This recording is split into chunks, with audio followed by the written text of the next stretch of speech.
औज़ुबिल्लाहिमिनश्शैतानिर्रजीम बिस्मिल्लाहिर्रहमानिर्रहीम अस्सलाम वालेकुम वरहमतुल्लाहि वबरकातुहू। कैसे हैं आप सब? उम्मीद करती हूँ सब खैरियत से होंगे। आज का हमारा टॉपिक बहुत ज़्यादा इम्पोर्टेंट है। आज हम एक ऐसी चीज़ के बारे में बात करेंगे जिसके लिए हम तकरीबन कश्मकश में रहते हैं कि क्या ये कबूल होगी या नहीं। मैं बात कर रही हूँ दुआ की। दुआ इस्लाम में इबादत का एक अज़ीम जो है वो हथियार है, ठीक है। यानी इस्लाम में दुआ एक अज़ीम इबादत है जिसे मोमिन का हथियार और इबादत का मग़ज़ करार दिया गया है। कभी कभी हमें महसूस होता है कि हमारी दुआ कबूल नहीं हो रही, हालांकि अल्लाह ताला ने वादा फरमाया है कि मुझसे दुआ करो मैं कबूल करूँगा। दुआ के कबूल ना होने की वैसे तो बहुत सी वजूहात हैं, लेकिन हम चंद वजूहात का ज़िक्र करेंगे कि आखिर हमारी दुआ क्यों नहीं कबूल होती। तो सबसे पहली चीज़ है रिज़्क़ हराम। अगर इंसान का खाना पीना या लिबास हराम आमदनी से हो तो ऐसी हालत में मांगी गई दुआ की कबूलियत के इम्कानात कम हो जाते हैं। फिर आता है जल्दबाज़ी करना। नबी करीम सल्लल्लाहु अलैहि वसल्लम का फरमान है कि बंदे की दुआ उस वक्त तक कबूल की जाती है जब तक वो जल्दबाज़ी से काम ना ले और ये ना कहे कि मैंने इतनी दुआएं मांगी मगर कोई कबूल ना हुई। फिर आता है रिश्तों को तोड़ना। ऐसी दुआ जिसमें किसी गुनाह का मुतालबा हो या रिश्तेदारों से किता ताल्लुक़ की बात हो वो कबूल नहीं होती। फिर आता है दिल की गफलत। अल्लाह ताला ऐसी दुआ कबूल नहीं फरमाता जो गाफिल और लापरवाह दिल के साथ मांगी गई हो।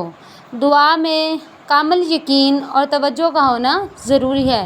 यानी जब हम दुआ मांग रहे होते हैं तो हमारी अटेंशन सारी अल्लाह की तरफ मुतवज्जह होनी चाहिए। हमें पता होना चाहिए कि हम अल्लाह से मांग रहे हैं तो कितनी आजिज़ी से मांगना है और साफ़ दिल से मांगना चाहिए।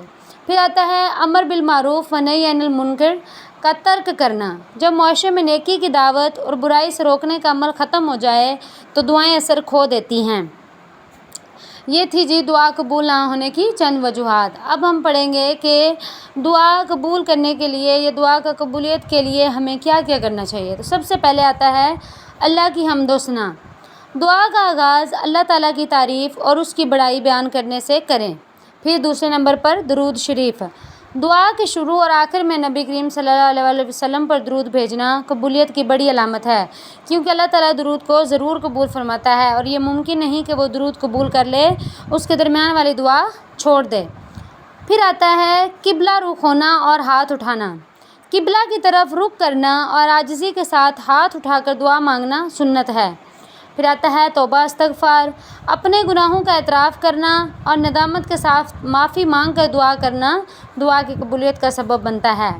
फिर आता है कामिल यकीन। इस यकीन के साथ दुआ मांगें कि अल्लाह मेरी पुकार सुन रहा है और वो अता करने पर कादिर है बेशक। फिर आता है इसरार। अल्लाह से गिड़गिड़ा कर मांगें और एक ही दुआ को बार बार दोहराएं। अल्लाह को बंदे का ज़िद करके मांगना बहुत पसंद है। फिर आता है खुफिया दुआ। दुआ में आवाज़ को बहुत ज़्यादा बुलंद ना करें बल्कि आजिज़ी और पुकार के दरमियान एतदाल रखें। याद रखें कि दुआ की कबूलियत का मतलब सिर्फ़ वही नहीं जो हम मांग रहे हैं। हदीस मुबारका के मुताबिक 3 तरह से दुआ कबूल होती है। नंबर 1 जो मांगा जाए वही मिल जाए।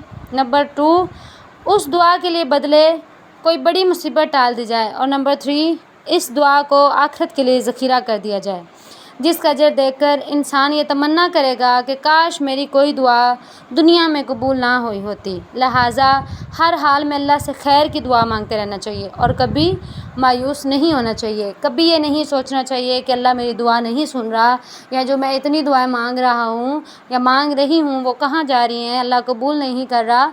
तो इसका जवाब भी आपको इस वीडियो में दे दिया गया है कि दुआ जो है वो आपके आखिरत के लिए भी ज़ख़ीरा कर दी जाती है। अल्लाह ताला हम सब की नेक और जायज़ ख्वाहिशात को पूरा करें। अल्लाह ताला हमारी नेक दुआओं को कबूल व मंजूर फरमाए। मिलते हैं नेक्स्ट वीडियो में। मेरा दिन चैनल को सब्सक्राइब करना बिल्कुल नहीं भूलिएगा। ये आपकी तरफ से तोहफ़ा होता है, आपकी तरफ से इनाम होता है और मेरी मेहनत का सिला होता है। आपकी छोटी सी कोशिश से क्या पता किसी इंसान का भला हो जाए। मिलते हैं नेक्स्ट वीडियो में, तब तक के लिए अपना ख्याल रखिएगा। अल्लाह हाफ़िज़।